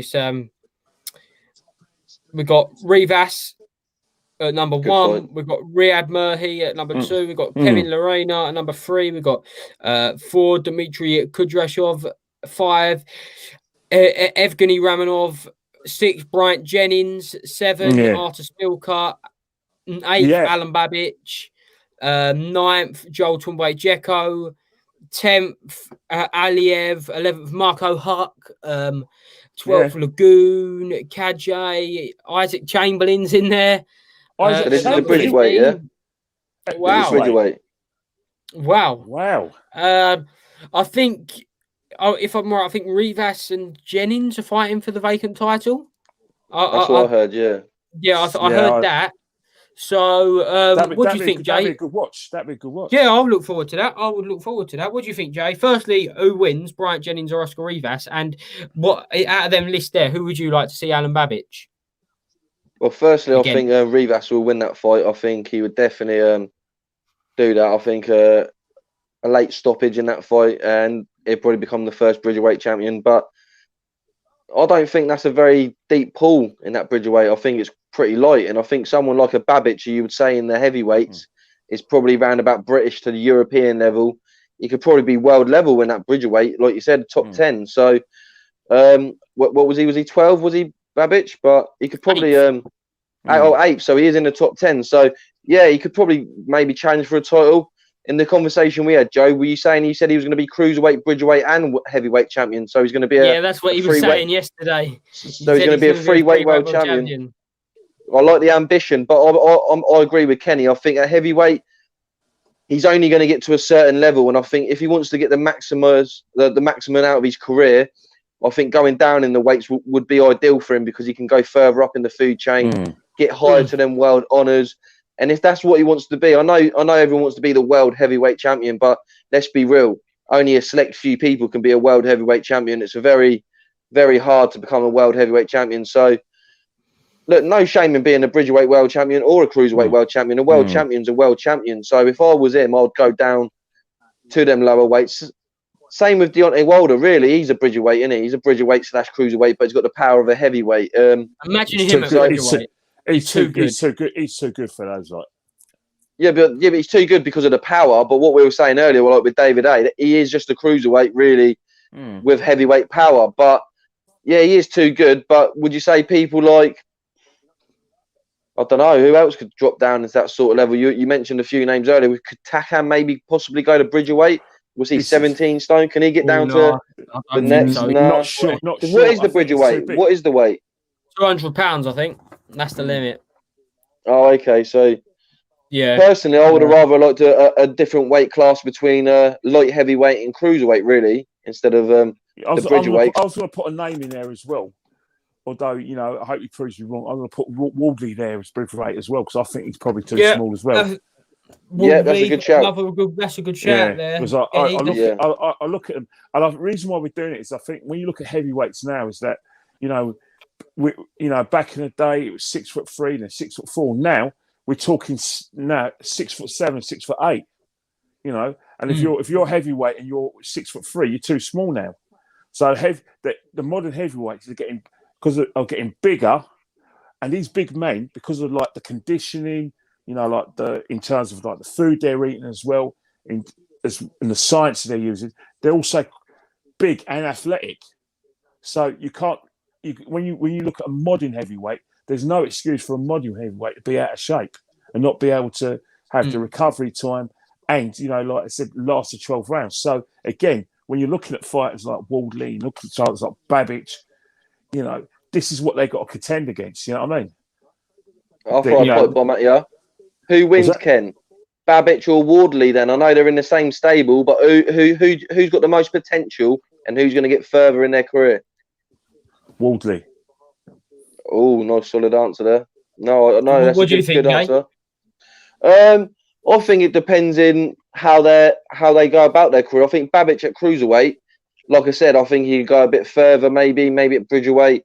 Wardley, I think he could probably go a little bit further in their heavyweights, but like Kenny said, he's a bit too small. Bridgerweight, it's a shame they can't fight each other, because that would be a good fight to see who goes on to world level. I think they would be at the same sort of stage in their career where that would be the make or break. Whoever wins goes on to world. Whoever doesn't maybe drops down a level. 2022. You don't know what's happening in 2022, Jay, because I think what's happened is that you got a situation where because we're in new TV partners, and TV partners have got to prove themselves to the fans, and maybe prospective promoters have got to prove themselves to the Vegas in the sky. You're going to have to have, whether you like it or not, 50-50 fights, and people as as Eddie's looked over at M&A, we're all putting their records on the line. We're going to have to do the same thing as well. That's a good comment in there. That's great. I think he should do that for a legacy. Heavyweight, though. If he could do it and then become a freeweight world champion, please do it, and quickly, because I know he's been putting it. Haydar Mahmood says, "Are you doing a watch along this weekend?" We're still not sure yet, Haydar, because we don't know what the plans are. Obviously, we're covering the Fightzone card this weekend, and but we'll certainly put it on our socials, Haydar. I'll text you or get in touch anyway, Haydar. But just quickly, back to Okoli. Yeah, I think he would do it. Yeah, no, 100%. I think while the heavyweights, look, he's not going to get a shot at the heavyweight title straight away. Obviously, if he gets the opportunity of becoming if the WBO, he's WBO at the moment, so if he goes up, he would get a shot at the heavyweight title. Is that correct? Yeah, but Usyk's still been waiting. Usyk's been waiting. That's what I'm saying. So that's what that was going to be my point. Even like Usyk's been waiting. So even if he goes down that avenue, he's going to be waiting a little while. And I think at the moment, I wouldn't even worry about the heavyweights. He's got time on his side. I'd clean up cruiserweight, then I'd go to Bridgerweight, because Bridgerweight, look, it's a world title. It ain't got the credibility at the moment. It's a new title, a new weight class. But in a couple of years' time, when a few people win it, it will get a bit more credibility. So look, become a two-time world champion. Maybe mop that up a bit. And look, you can't just jump from cruiserweight to heavyweight. This is a perfect chance to go in the middle. You're fighting in between the weight, and you can build yourself up to it. Well, now you can't. Now you can't. Before you could, but now you can't, because of the fact that heavyweights are more. They're actually athletes now. Yeah, no, but what I'm saying is they're still going to be a little bit heavier than what the size of the cruiserweights are, because it's a higher weight. But instead of just jumping straight in, because he would have fought them sort of size anyway, Ken. If he went up to heavyweight, he was going to fight them sort of size fighters straight away for the confidence building. But look, it's just the accolade of being another world champion, and it looks good on your legacy. So if he could put down, he's got that. Because look, it's going to take 2 to 3 years for him to be anywhere near a title shot at heavyweight if he's got an opportunity. Great. So you got to keep fighting. Do what Dillian White done. Stay at the top. Get your credibility. Because look, someone like Dillian White's going to go down as one of the best UK fighters that we could have produced if he wins a world title. But even if he doesn't, because of the big name fights he carried on having, it'll go down as a great UK fighter. So look, just keep fighting the big names, and Lawrence Okolie would be great. But yeah, he should definitely go up to Bridgerweight after Cruiserweight. Who do you think then, Kenny, is the better? Who will be eventually be better at heavyweight, Usyk or Okolie? Okolie, because I think Okolie's power, he can train. I think the thing is, it's easy. It's hard to say that. Before Tyson Fury, you're always going to say Okolie, but because of what Tyson Fury's done, where a boxer as you know, in our all of that, well, in my opinion, I don't know what Jay or yourself agree with me. I think he's the best heavyweight at the moment, Tyson Fury. Yeah, but basically a boxer in boxing terms, not overall. A boxer, and I think Usyk's a boxer, and he's got a style that can be wrong for a lot of heavyweights. But the problem is that the thing about Usyk is that he can fight, but the thing about it is now, as I said earlier, a lot of these heavyweights are now athletes, and they've got all the best. They've got the best of both worlds in terms of and they've got the best training camps. There's no excuse for them to, like I said, to be out of shape. And when you've got a banger who is also an athlete, it's hard work. It's really hard work because they will find you. They will find you eventually. And when they find you, you're going. So I think in terms of the translation of power, I think on paper, it has to be a Collier. But Usyk's a better technician. Right, yeah, and that is the thing with, I think, Usyk. We don't know how he's going to cope with. I know he took some big shots from Derek, but against Joshua, if he can take the shots against Joshua, which some of the biggest and best heavyweights couldn't. So that's a big if. Then that's when I think it becomes really interesting between Usyk and Joshua. Josh is an athlete, though. That's the thing about Josh is an athlete. And I think since the fight against Ruiz as well, he's taken off some of that body mass as well. So what's happening is that his body, because he's taken off a lot of that muscle and been doing more cardio, in terms of his muscles and his body ain't going to need as much oxygen as he would have needed before the first Ruiz fight. So he's learnt that about himself as well. And that's where where if he doesn't fall to temptation, which I think he's going to do, and try and bulk up in order to squeeze out Usyk, I think if he goes in as an athlete, then I think it's going to be hard for Usyk. Yeah, okay. That's an early little prediction there. I know we've spoke about countlessly, Jay, already about Usyk AJ, and it looks like it's going to be announced at some point next week. So, just to finish the show, what's your thoughts on it? I think what Ken was saying earlier about the size of the smaller heavyweights, and then the biggest, the size difference from the bigger heavyweights, I think it's going to be too much for Usyk. I think at cruiserweight, Usyk's obviously one of the best of all time at cruiserweight. He's done that, becoming undisputed champion. So you can't take that away from him. But them skills can only work for a certain amount of time, I think, against a big heavyweight. I think for 6-7 rounds, it'd be competitive. I think AJ might not, I wouldn't say struggle, but maybe find it difficult to get close to Usyk. But the reach is going to be a big factor. Usyk's not really, at cruiserweight, the reaches ain't going to be as big as a Tyson Fury and Anthony Joshua or a Wilder. So Usyk's going to have to close the gap a lot more to get into the bigger guys, and I just feel like their jabs are going to be able to come in effect if they use it in the right way. And I think AJ's got a great jab, and he's got a great uppercut. And if Usyk comes in with the uppercut, or they get on the inside, I think AJ will land that. And I think it get to 7, 8, 9, 9th round, I think it would take its toll. And I think a big shot from AJ will daze Usyk, and then he's got a killer instinct, AJ, a bit like David Haye used to have. When he has you hurt, he can finish you off. And I think that's how it'll go. That's my early prediction. I think it'll be really competitive. I think in the first 4 rounds, you might even say Usyk might be up on the scorecards. Yeah. But I think as the rounds go on and that, I think a big shot will get Usyk, and I think AJ will finish the show. So be a bit like the Povetkin fight, because he's smaller. I noticed with AJ, what AJ does is he seems to, when he fights smaller guys and the Ruiz, he does the wrong thing. He goes down to the size of his opponent. Yes. So he fights down. And that's a really bad thing that he does.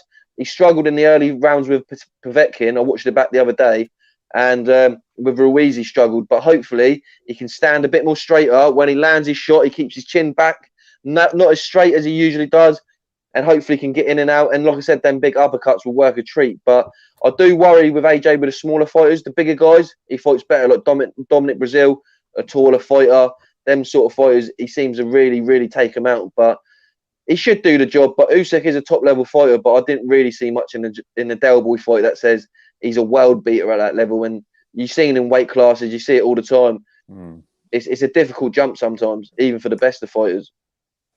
Before I know you want to close the show, but I always say that whenever you fall a smaller fighter, it's always a temple shots. If you look at like Van Holyfield, it was always the temples. You know, when he fought Riddick Bowe in '95, it was the temples, and I think that's the thing. It's always the jab and the uppercut, but sometimes, you know, the smaller fighter, the temples, is a temple shot. But then again, a smaller fighter for a big fight, it's a temple shot as well because it's like the overhand right. But again, when you see Usyk, he's such a correct boxer that, you know, it's, you know, like I said, the backhand. I haven't seen many overhand backhands through him, but you never know, man. That could be. He's got a good left hook though, Usyk, and AJ's vulnerable to a left hook, isn't he? Like, that's very true. Dillian wants to hit. And look, Usyk knocked out Tony Bellew, and Bellew had a good chin, so he has got some power on him, and that. So it's a good fight. It's a very good fight, and I think it's a fight that will sell. And I think Usyk, if he can go around going, Anthony, where are you? Oh, I love all that. Where are you, Joshua? I think they really get on. I think they would get on. I think in the build-up they would get on. I think AJ will like Usyk's personality like that. And Usyk's not really disrespectful. When you've seen AJ, I love that edge. When someone's disrespectful to him, he steps up. And I love that about AJ. That's why I want to see the Jarrell Miller fight. I know, obviously, we don't want to see it because it's disgusting what he's done, but twice. When that first build-up, twice. Well, more than twice. But on two separate occasions, he's done it more than one drug. But you remember that first press conference in New York when they was going, pay your mum's rent and all that sort of stuff. That was unbelievable. That was like, wow. And I didn't like that, Joe. You know, AJ's one of my favourites, so I didn't like all that. But I wanted AJ to give him a good whipping, and it obviously ain't going to happen now. But like I said, what I like about AJ, he's versatile. He can be good. He can have a good sense of humour. He's got a great personality. But if you get on the wrong side of him, I wouldn't like to be the person. Wouldn't like to be that person. Yeah, he's ruthless, and that's what he is. He's ruthless in business. He's ruthless in fighting, and he's just a strong, tough guy. And he's a great heavyweight, and it's great for UK boxing. I think I know Tyson Fury. He's a great fighter too, but I think since Lennox Lewis, I think Anthony Joshua is the nearest thing to Lennox Lewis. Just because he was in the Olympics, the style of fighting. Tyson Fury is more of a Muhammad Ali type. He's more of an enigma. He's more of a personality, and look, there's no shame being compared to Muhammad Ali and Lennox Lewis. So there's no disrespect there anyway. But I'm just saying, from the way, if you wanted to pit him towards the type of fighters that they're similar to, that's who they remind me of past fighters. But look, they're great for UK, great for British boxing, and I'm glad that we've got them. To be fair, we're lucky. Instead of people bickering about it all, we should support them for the next couple of fights. And it's great for us. And look, we've got the Olympics coming up, and hopefully we can build a new star. Can't wait. Cannot wait. And all I'm saying, just before we touch on the Olympics, because you brought it up, Jay, completely went out there. But all I'm saying is, guys, can I just because I promised someone a football one at 9 o'clock. So all right, no problem, mate. I'll just leave you with this last statement, right? If Floyd Mayweather can close the distance against Logan Paul, why can't Usyk against Joshua?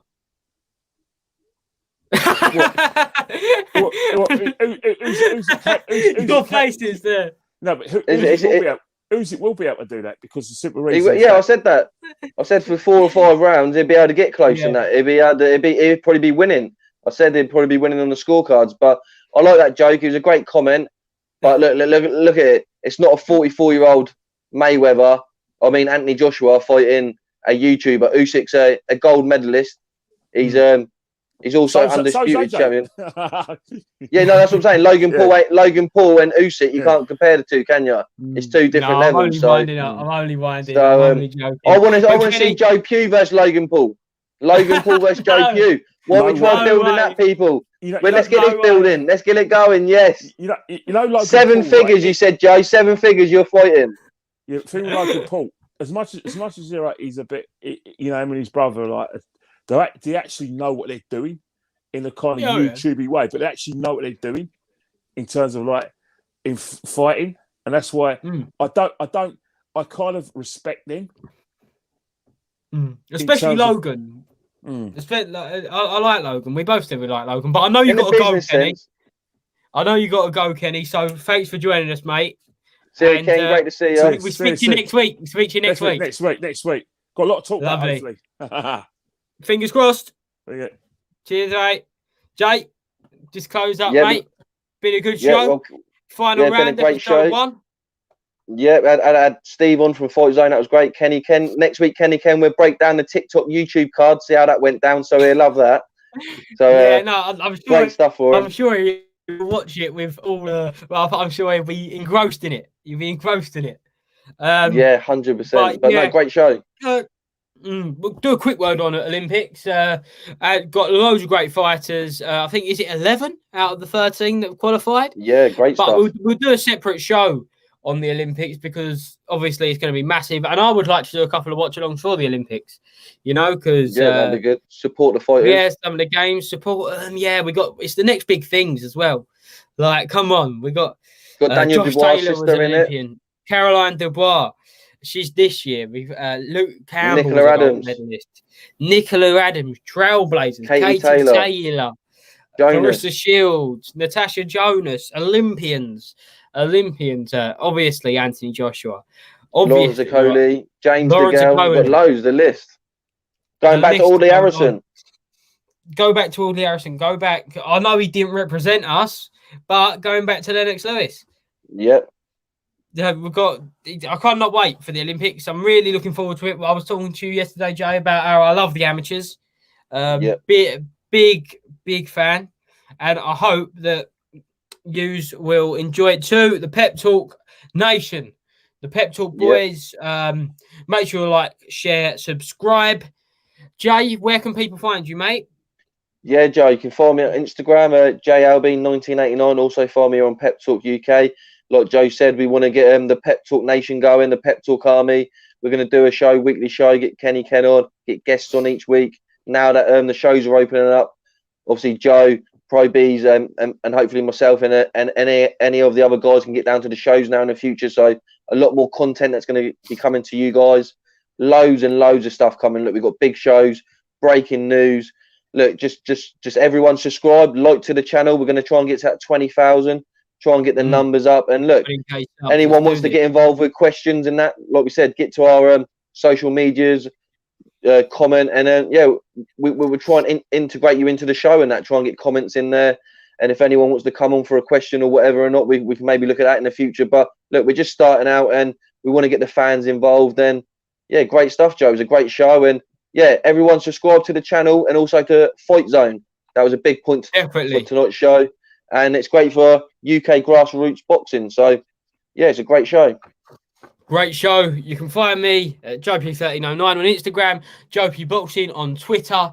And with all that, hang on.